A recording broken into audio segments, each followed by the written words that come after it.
জুলাই গণঅভ্যুত্থানের আকাঙ্ক্ষাকে বাস্তবায়ন করার জন্য জাতীয় নাগরিক পার্টি এনসিপি গত 1 বছর ধরে তাদের লড়াই সংগ্রাম চালিয়ে গিয়েছে এবং আমরা বিশ্বাস করি জুলাই গণঅভ্যুত্থানের মাধ্যমে জুলাই শহীদরা আমাদের উপর যে রাষ্ট্র বিনির্মাণের দায়িত্ব দিয়েছেন, তরুণরা তাদের রক্ত দিয়ে হলেও, আমরা আমাদের জীবন দিয়ে হলেও সেই মহান দায়িত্ব পালন করব ইনশাআল্লাহ। আমরা জানি আমাদের এই লড়াই অনেক কঠিন, এই লড়াই অনেক দীর্ঘ, অনেক প্রতিকূল অবস্থা মোকাবেলা করে আমাদের সামনের দিকে এগিয়ে যেতে হবে। কিন্তু আমরা বিশ্বাস করি সংগ্রাম ও পরিবর্তনের সকল ইতিহাস তরুণদের রক্ত দিয়ে লেখা হয়।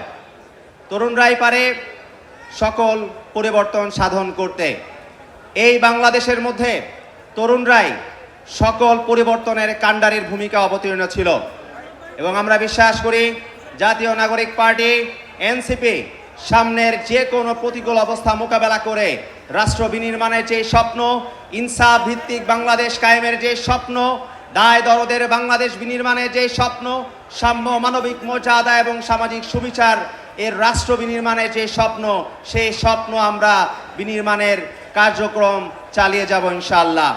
একই সাথে আমরা বিশ্বাস করি জুলাই গণঅভ্যুত্থানের মাধ্যমে রাষ্ট্রকে বিনির্মাণ করার জন্য আমাদের যে সংস্কার প্রক্রিয়া আমরা হাতে নিয়েছি, সেই সংস্কার প্রক্রিয়া আমরা অবশ্যই বাস্তবায়ন করব ইনশাআল্লাহ। যারা সংস্কার প্রক্রিয়াকে বাধাগ্রস্ত করতে চাইবে, আমরা বলতে চাই তারা যেন 5 আগস্টের জন্য প্রস্তুত থাকে। যারা সংস্কার প্রক্রিয়া বাধাগ্রস্ত করতে চাইবে তারা যেন পতনের জন্য অপেক্ষা করে। আমরা বলতে চাই জাতীয় নাগরিক পার্টি এনসিপি তরুণদেরকে সাথে নিয়ে তরুণদের রাজনীতিতে ন্যায্য হিস্সা করায় গণ্ডায় বুঝে নেবে ইনশাআল্লাহ। সেই পর্যন্ত সবাইকে রাজপথে সক্রিয় থাকার জন্য আহ্বান জানাচ্ছি। দেখা হবে রাজপথে, কথা হবে স্লোগানে।